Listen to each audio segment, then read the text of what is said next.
Hello, beautiful person. So nice to see you again. Yay! Stress. Talking about stress. I know I'm always talking about stress when I'm not talking about, mindset and visceral fat and diabetes and exciting stuff like that. It all comes back to stress. Stress is one of the worst things for humans. I mean, there's good stress, there's bad stress, there's what they call eustress, there's what they call distress, all the words. And we do need a little stress, obviously. Otherwise, we would just lie around and be kitty cats all day. there's there's time for that, but I'm talking about the kind of stress that doesn't let you sleep, about the kind of stress that makes you overeat, and even if you don't, it makes your body hold on to the stuff that you don't need just because you're stressed. Because hormones are a thing. I don't want to get into all the details. The body is this amazing biochemical wonder. It's amazing how well it works most of the time, actually. But what we get to is stress hormones, in particular cortisol and adrenaline, can really, really mess us up. They can mess up our sleep. They can mess up our weight. They can give us that visceral fat, which you can't see because I'm sitting down, but yeah, visceral fat here, which is so dangerous. That's bad for your organs and will give you diabetes and all the things. So yeah, we have to deal with stress.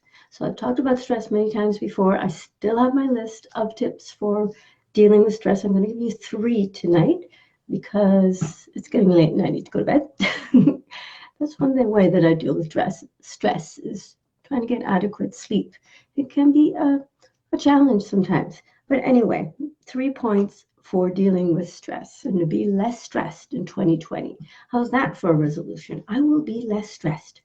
So so I have this whole list of stress busting moves. So feel free to drop me a message if you want to know, if you want me to send you those tips, which I totally can. But I'm going to talk about 3, which in my opinion are really important. So number 1, right here between the ears, understand that you cannot control external circumstances. And external circumstances include other people. I heard somebody say today, I've been married to my husband for 37 years and I can't make him do anything. And this is so true. I've not been married for 37 years. I've been married for 27 years. Oh my God, almost 28. I'll be 28 in September. So 27 years. And you cannot make other people do things. Hey, Susan, when you have children, you also learn that you cannot make them eat. You cannot make them sleep. Once they're older, you basically can't make them do anything. You can threaten and cajole and do all the things, but they still have to do it. You cannot make other people do anything. And once you understand that and stop trying so hard to control other people, you will be a lot less stressed. You still don't have to like what they're doing, but once you understand that you cannot control them, you will be less stressed. Trust me. But you have to really believe it. As long as we have that sneaking belief that we can control this is like, I was reading somewhere, it's crazy, the ideas that people have about control. Somebody's life story, and he said this person, his father died in a hunting accident when he was a baby, and his mother and sisters never spoke about the father, which is crazy, but this was a really long time ago, and he thought it was somehow his fault. He was a baby. Oh, yeah, Oedipus. But that's an extreme example. But all of us walk around with this idea that we are responsible for the world, especially women. We carry this weight on our shoulders of we have to control everything. Guess what? There are very few things you can control, and all of them are inside your head. So if you could understand and really accept that you cannot control other people, your life will be much less stressful. That's number 1. Number 2, I want to talk about the most undervalued, underused, underprescribed, underutilized antidepressant in the entire world. And you know what that is? Exercise. Just put on a pair of shoes and go for a walk. And if you live where I live, drive to the mall and walk inside. There's always somewhere to walk. And if it's hard for you to walk, then do something else, sit in a chair and do whatever, dance to the music. Move your body every day, at least 30 minutes, and you will be less stressed. No other circumstance needs to change. Just move your body for at least 30 minutes every day. I'm currently doing a challenge where I actually have to move my body for 45 minutes every day, even better. But move your body for 30 minutes every day and you will feel less stress. It is the best antidepressant. But of course, nobody can patent it, so who cares? Okay, number 3, use adaptogens.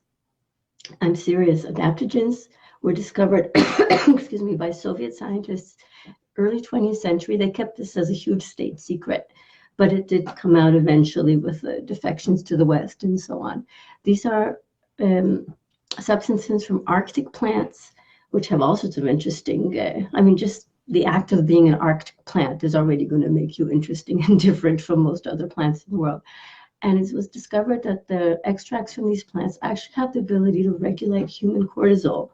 And when your cortisol is regulated and smoother and doesn't spike like crazy, you are going to be calmer because our mood, as the cortisol goes, so goes our stress and our mood. So if you can smooth out that cortisol without drugs, these are not drugs, this is like plant extracts, like ashwagandha, you can buy it in the health food store. Things like that, wolfberry, I don't know, there's a whole list like that long on my bottle of adaptogens. You can smooth out that cortisol and you will physically reduce your stress. Okay, so those were the 3 points that I had, except that you can't control other people. Move your body 30 minutes every day. You don't need to be an Olympic weightlifter. Just dance around your room or dance in your chair or do whatever you need to do, but move, get your heart rate up. And number 3, use adaptogens. So there we go. If you have any questions, you can drop me a message. If you would like the other 10 points that I have about stress busting, then just drop me a message and I'll be happy to send it to you. Everyone, and before I close, if you're local to me, on Sunday, I'm having an event. We're going to exercise, and apparently we're going to use rubber chickens. I have no idea how I'm leaving this in the hands of my friend Lori, the personal trainer, but she says it's going to be fun. Hey, Wendy! And so come to my event if you can. It's going to be fun. We're going to dance. I don't know what we're going to do with rubber chickens. We're going to move our bodies for 30 minutes, and then we're going to have some snacks and some chatter and some socializing, and it's going to be a lot of fun. So if you would like more information on this event, drop me a message. And I can't wait to see you there if you're local to me. So have a good evening. Bye.